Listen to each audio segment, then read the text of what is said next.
I see Dede Smith watching. Dede, you call me, but you watching me. You see your trouble? Dede Smith, you call me, but you watching me. Or you watching me to see what I'm doing. All right, no problem. It's good that you're watching me. Miss Madam Dede Smith. You see, I put Miss Madam Dede Smith. Or Dede Smith Fahngon.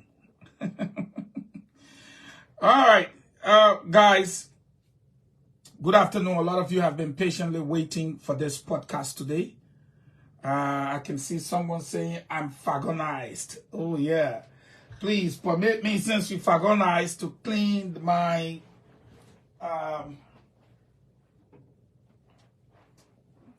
my lenses.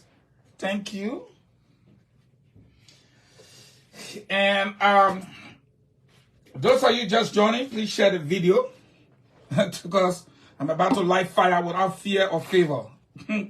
You know me. When I come with facts. And anything that tends to cause problem in my country, I have an opinion and I will express it. I have a thought, I will express it. Okay, that's just me. That thing they call fear to stop the wrong thing from being done is not in me. I am sorry. You're looking for somebody to be scared to tell you the truth? Don't let Fahngon be around. Because when I see you yelling at that woman or saying the wrong thing about her, and you says, Fahngon, you got to back me. You got the wrong man, bro. You got the wrong man. I don't back you. You will never see me going around fighting people. When people fight me for something, you will notice I lean back. And the reason why I lean back is because sometimes it's not worth it.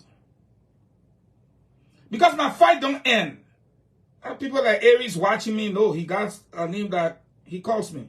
Call me. You know, we used to go to school with a young distinguished gentleman by the name of Joke Ban. They call him Teddy Guy. A little bit older than us. But we used to joke him because they said Joke Ban, he say I'm schoolboy. Meaning I'm a schoolboy. But the way he used to say is schoolboy. So we used to joke him. But if you joke Ban, hey, when you say Joke Ban, I'm schoolboy. Joke Ban, I'm schoolboy. He won't talk. Don't go to church. Don't let your man send you to the market. Don't go on the football field. Anywhere Joke Ban meets you, it's going to be a flogging. He will, the man will sit on top of you and just flog you in a way that your parents will not see, not. Just slap you. Then he says, say it. The only way I will leave you unless you say it. And then when you say it again, Teddy Guy will beat you again. Then he will say, say it. Say it again one more time. You can't say it. And when you say it, he will say, I'll be beating you until you say it. And then when you say it, Joke Ban will beat you. And you know what he will do? When he finish beating you, he tired. He get up. Man, you beat up so bad. You go. You go tell your parents that Joke Ban will not go to your own house.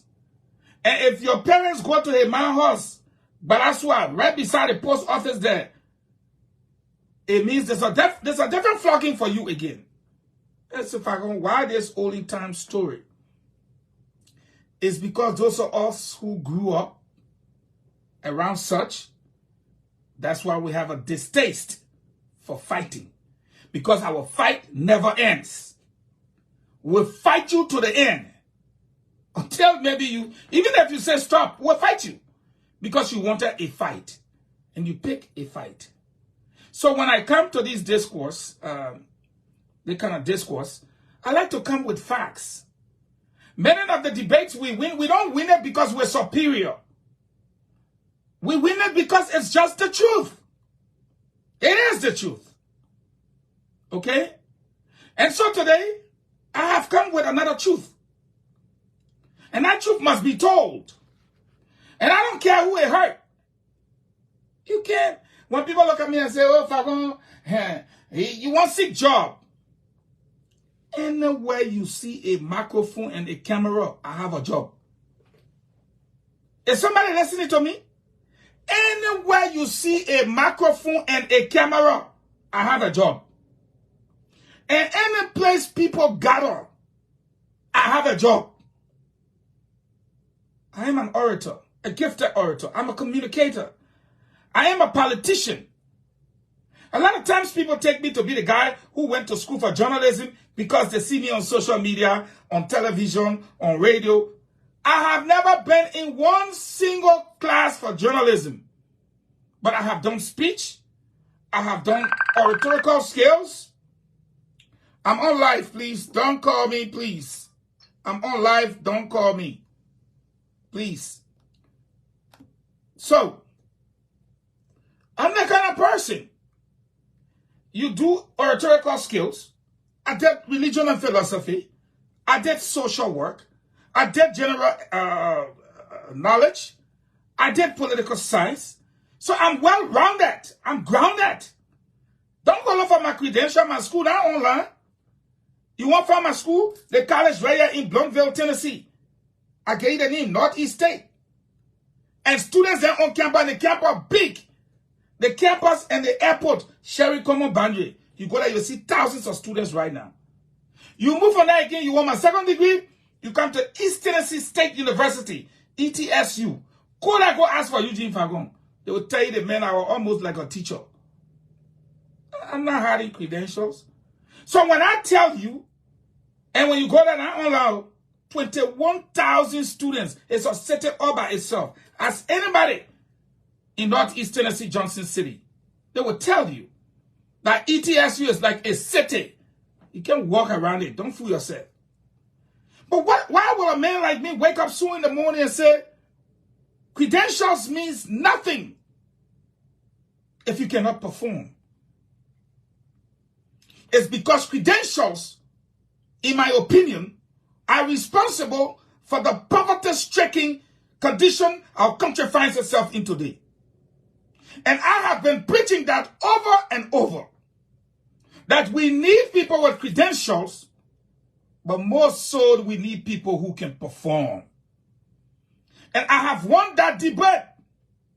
I have won that debate over and her. Christian Camus said, ETSU is my old stomping grounds. You're asking, all of y'all going on, Sonny said, please tell us about ETSU. And Northeast State is a college, but East Tennessee State is a university. And you think you will go there to go get associate? But that's not the point. What point am I making today? Because I will come to some deep things and I will not have my feelings about it. I'm not afraid of anybody. You guys know when Joey said, "Paya bang go." In fact, it didn't say "Paya bang go." I was sick. Everybody was sorry for me. They were praying for me. And while praying for me, Joey said, "Oh, what a man. Is the man sick? Oh, they flew him. He went to the country. He went out of the country. My gay helped him. He went out of the country for treatment. Boom! I fired the man for misinformation. Okay, they fired me for the misinformation, only to find out that the news about the airport was true. The news I gave them that his legacy was on the brink. If he did not do something about the COVID-19 pandemic and the new wave, he thought I was joking. Then he said, why you go tell the people, say, oh, AstraZeneca is banned in Europe and the United States. Did I lie? I won that debate. Banned in Europe, the United States, and other countries. Then the last one now they said they catch me for that why I told the people the Delta variant were killing people. Okay, so they sent a sample to Columbia University here in Maryland. And then what happened? Boom, it happened. So let's go to some deep things. In my country, Liberia, I've heard people say, oh, look, back in the day, Dr. William Vakanarak Shadrach Tubman, Dr. William Arrow Talbot, Dr. this, that, all the doctorate. Look at the country today. I got credentials. The other people got credentials. So why would I criticize them? But credentials means nothing if you cannot perform. Now, let's come to a time that all of you can look, touch, feel, and see. Samuel Kanyando had 2 doctorate degrees. But around Samuel Kanyando was late Dr. Amos Claudius Sawyer, Dr. Toba Na Tipote, Dr. H. Boyma Famule, Dr. George E. Sengbe Bole. Your credentials is nothing if you cannot perform. Let's get some examples. Representative George E. Sengbe Bole got his doctorate degree in physical education, PE, do your exercise. PE, do your exercise. PE, do your exercise. Physical education. But because he was George E. Sengbe Bole, he was made Minister of Education. Is physical education a form of education? Yeah. But hey, what happened? What happened? We saw what happened. You have people who come to the country and say they have double masters in civil engineering. But we can't even see one breach that they can point to and say, this is my fingerprint. Okay? No. So at the end of the day, I saw a scenario that I needed to speak to. And today, nobody can stand in front of me to say they want to debate. Because that debate will go down their throats. Because the statement I made too much sense for an ordinary man to understand. Did I criticize credentials? No. Did I say people should not have credentials? No. But I told you, credentials means nothing if you cannot perform. So what was I asking for? Simple. Let the people bring their credentials. Look at the credentials. Maybe it's a requirement for you to hire them. But what would you be looking for? You'll be looking for their ability. You'll be looking for their skills. You'll be looking for their knowledge. You'll be looking for their background, their character. You will be looking for whether they have a commitment to do it, the passion to do it, and they have a track record of doing it. Is this degree, can you say this degree is all? You know how many people have brought degree and they cannot even read, right? Huh? Let's take President Weah. To the point where all seditious were literally compelled to refer to him as Dr. George Mane Weah. Dr. George, 3 doctorate degrees. Could he perform? Could he perform? No. No. Did he say he went to school? Yes. And he said he got a master's degree in public or business administration, one of the two. He always referred to himself as an administrator. Was he an administrator?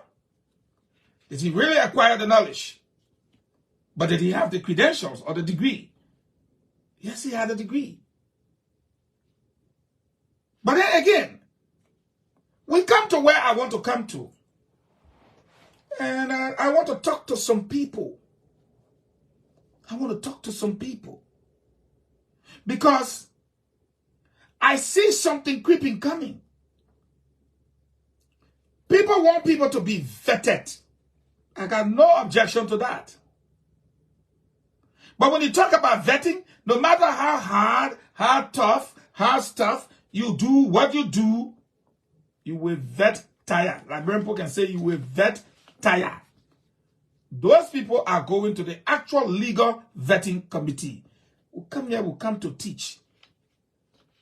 And that actual legal vetting committee happens to be the Liberian Senate, where they go for a confirmation hearing.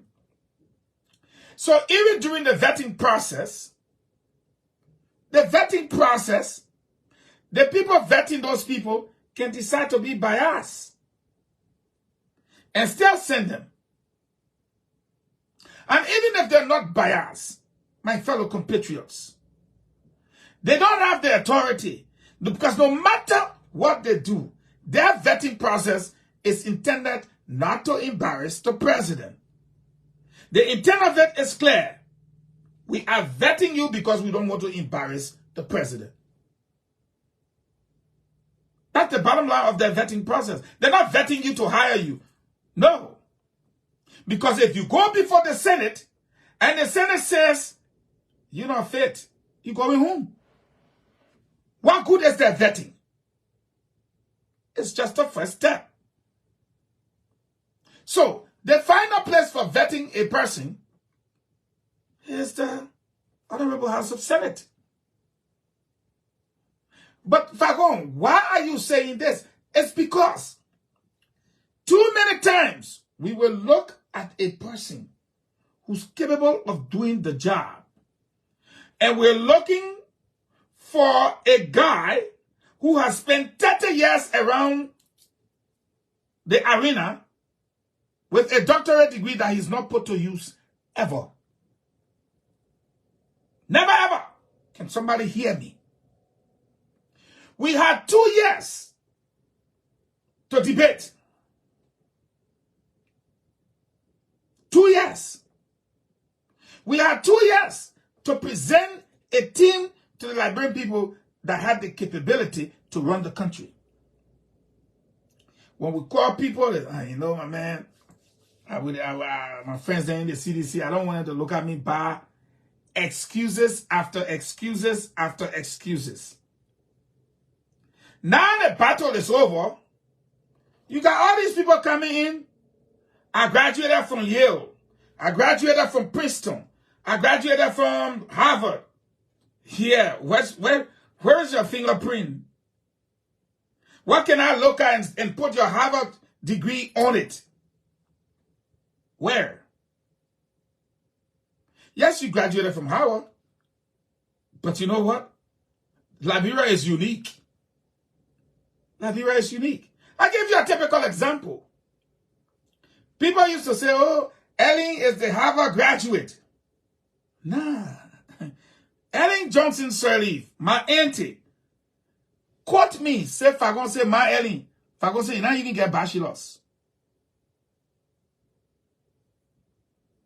And if you were to ask my Ellen today, she will tell you, I don't have bachelor, but the Liberian post say I have a graduate. What you want me to say? But is she good at what she does? And this is a debate I want to hold. And I don't want people escaping me. Ellen Johnson Sirleaf, you go to her, knock her door to there. Say, where did you graduate from with a bachelor's degree? She will tell you, I never had one. And I never told anyone of you I have a bachelor's degree. Ellen will tell you that. But guess what? She's good at what she does. Will you take that away from her? She led your country for 12 years. Will you take that away from her?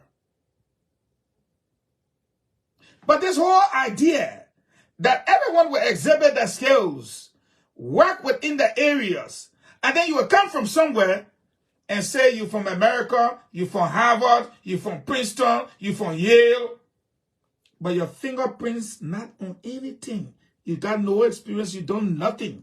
As soon as time you say, in America, I did banking and finance. I was the senior vice president of the United Bank of America, UBA, or Bank of America. You know, I was in the what do you call it? Mortgage department, senior mortgage vice president. But you want to run our bank? You want to run our bank? Forgetting to know that you are from a system that works. You are from a system that works. And you are going to a place that does not even have a system. It does not even have a system. And to create one, it will be difficult. So, I want to see credentials. And I want to see the people with credentials perform. When you say I got credentials, I should see something with your fingerprints on it. I should be able to look at you and say this guy has the ability, he has the knowledge, he has the skills. But I see some things. I hear some things. Now, quite recently, people say, oh, you back in Sarah Nyanti. No.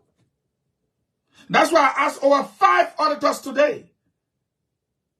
I said, technically, what my little brothers are doing, they are auditing people credentials. They are auditing people credentials. So, do you guys audit people without giving them the opportunity to defend themselves, explain themselves, or to provide any proof or evidence?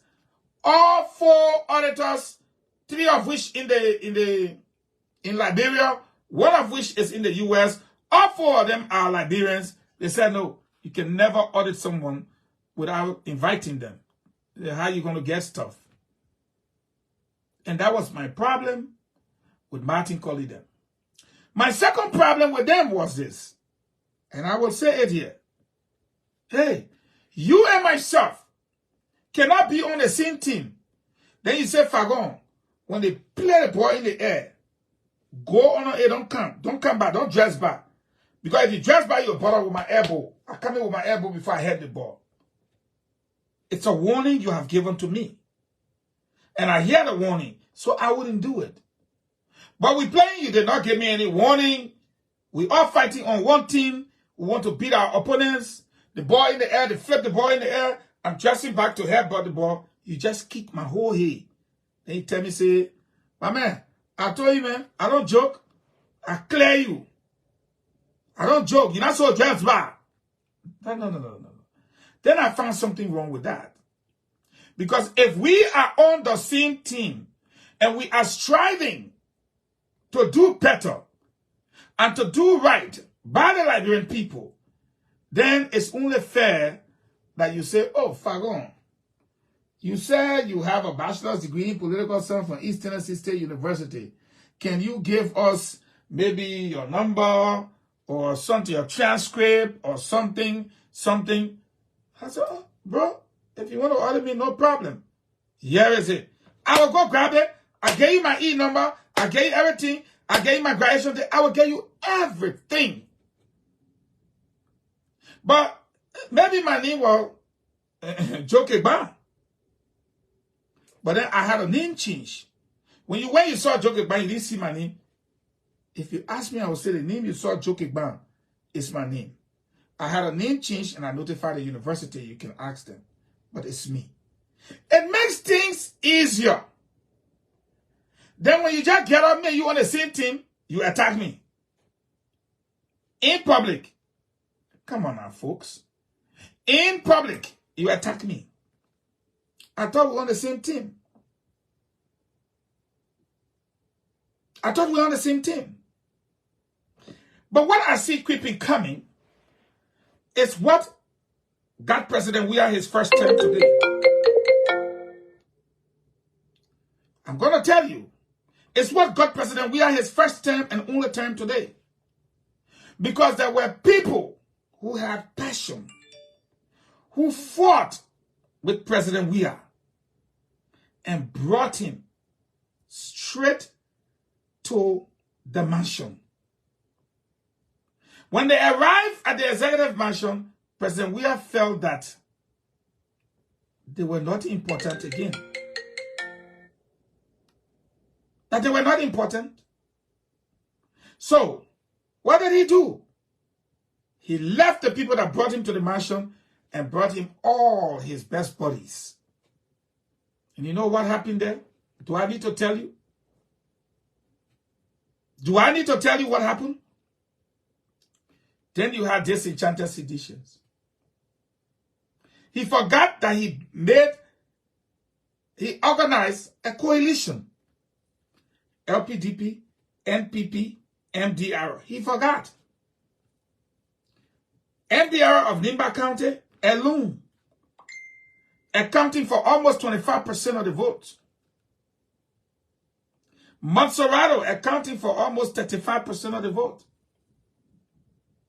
He forgot about all those people and he brought in his friends.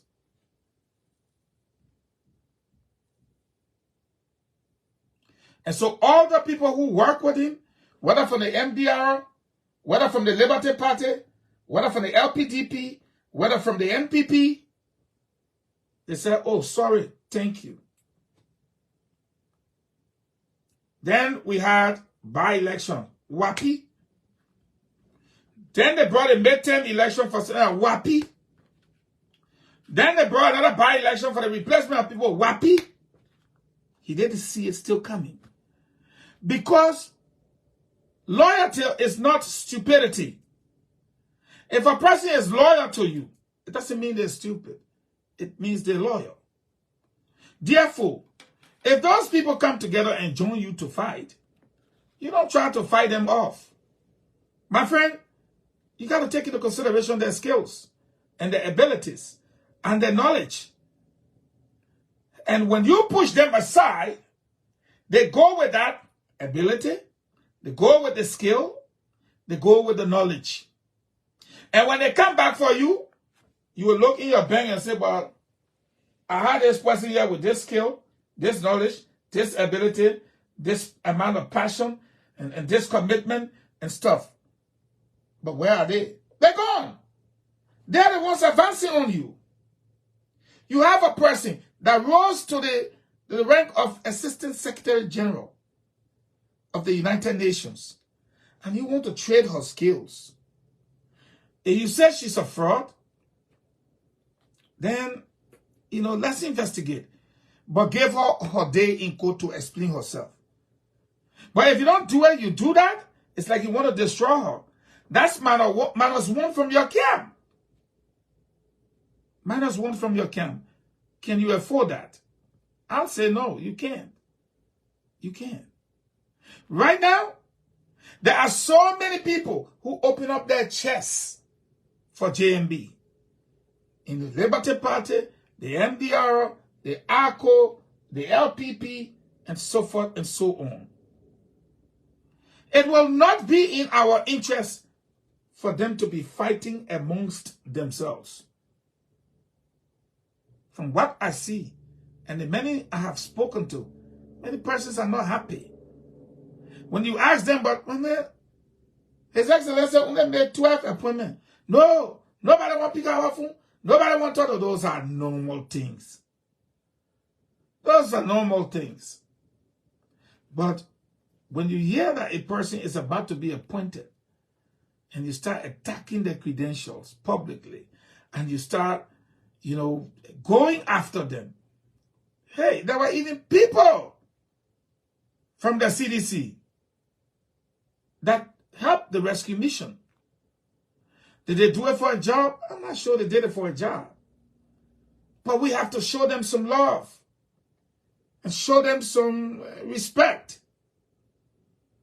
It doesn't matter that they came 4 days to the second half, to the second round, to the runoff. What matters is that they show up. There were people who did not even show up, and they are beating their chest today. They didn't even show up, but they are beating their chest.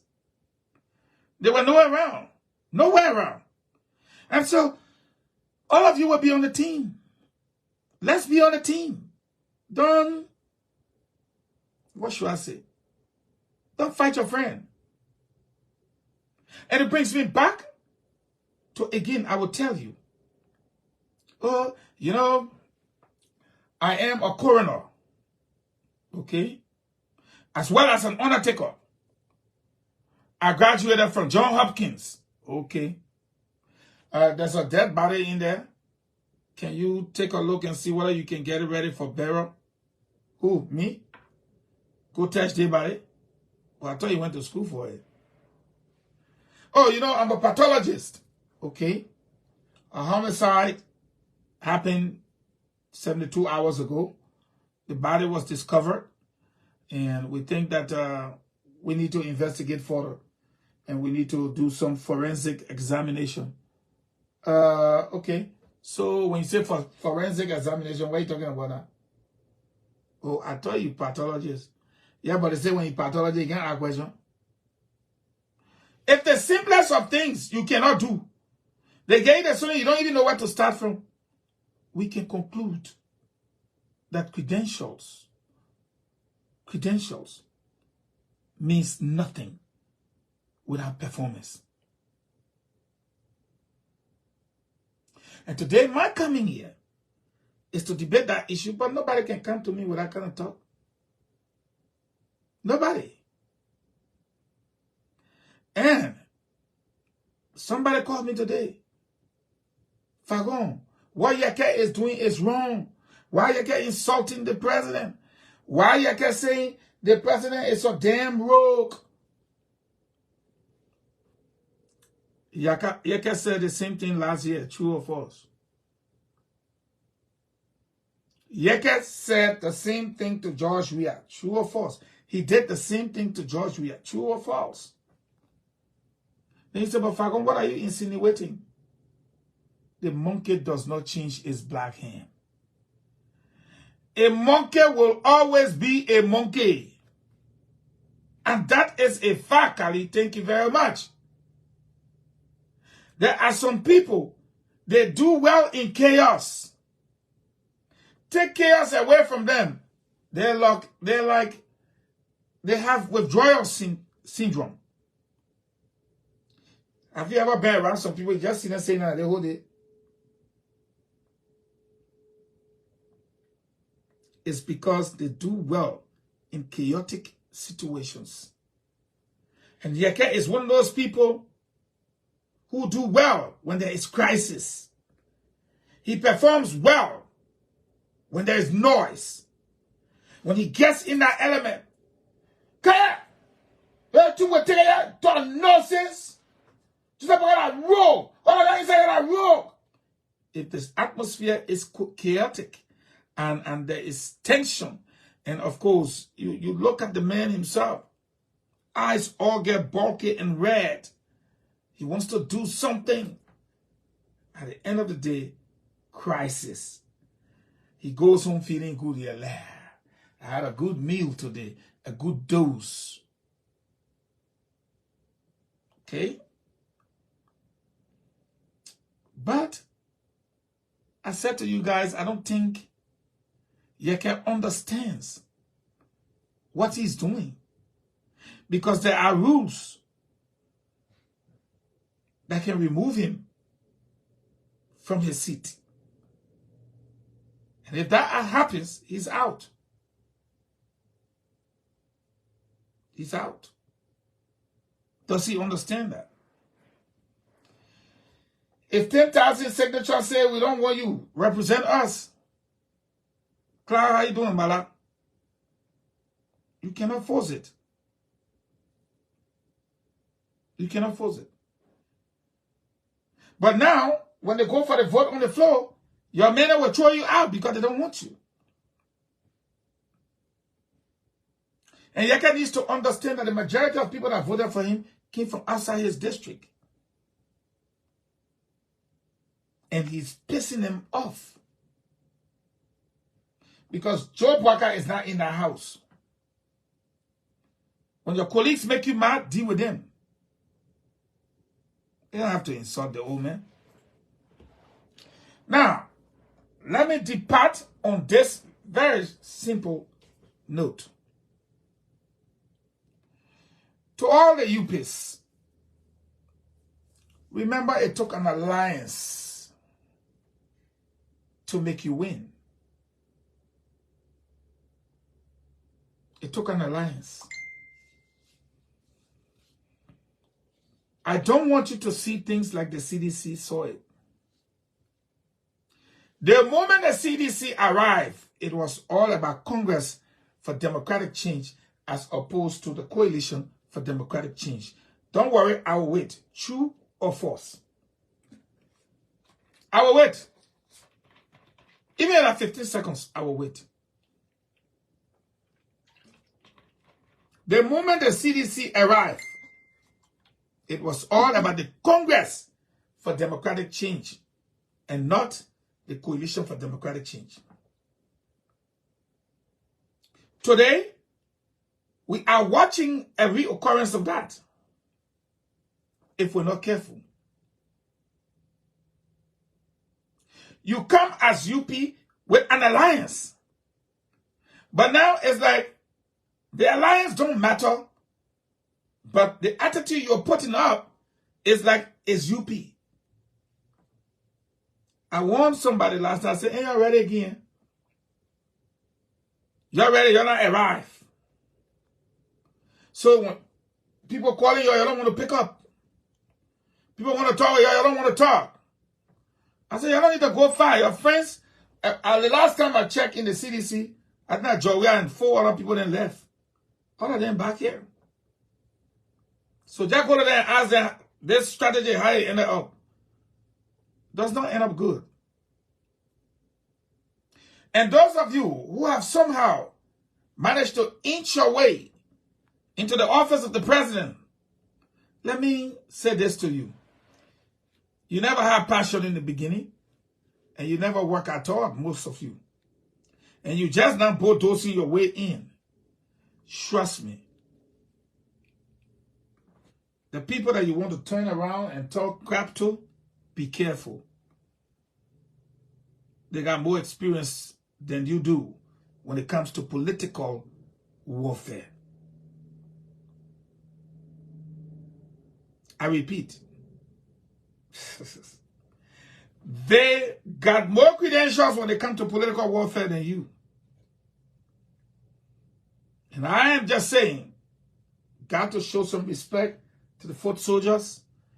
You got to love them. You got to pick up their phone calls. You got to talk to them, so forth and so on. Any other thing apart from that, trust me, they will not like it, and there will be consistent fight. Okay? For those of you who say to me every day, when are you coming home? I said the song was never important to me. Never. Until recently. You don't see one more, you go take out Tracy. But hey, I don't have to see woman to take out the Tracy, because I can take it off when I want to take bath. But the truth of the matter is, you don't just wake up and say, I'm going home. There's a lot to do to go home. From the ticket to packing your suitcase alone. Take my advice. The CDC wish this day could go back a little bit more to see if they can undo what they did. Take my advice or leave it. I will say no more. So that's it. I will read.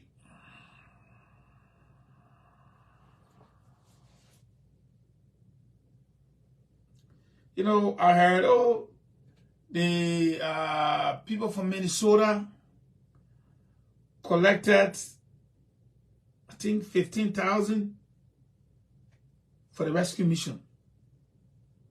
Most of them paid their way came down. And they were stopped from seeing the old man. Can you imagine that? Then we move over to the youth wing from the 15 counties. I am told again they went to see the old man. They were stopped. But these people were there from the get-go. And you're just coming, you're blocking them. Be careful how you treat people. Be careful. But I want to say thanks to all of you. May God bless you all. I've given you my thought. When you go home tonight, think about it. Dr. William Vakanarak Shadrach Todman, Dr. William Richard Talbot, Dr. Tobana Tipote, Dr. Amos Claudius Sawyer, Dr. H. Boyman Famula, Dr.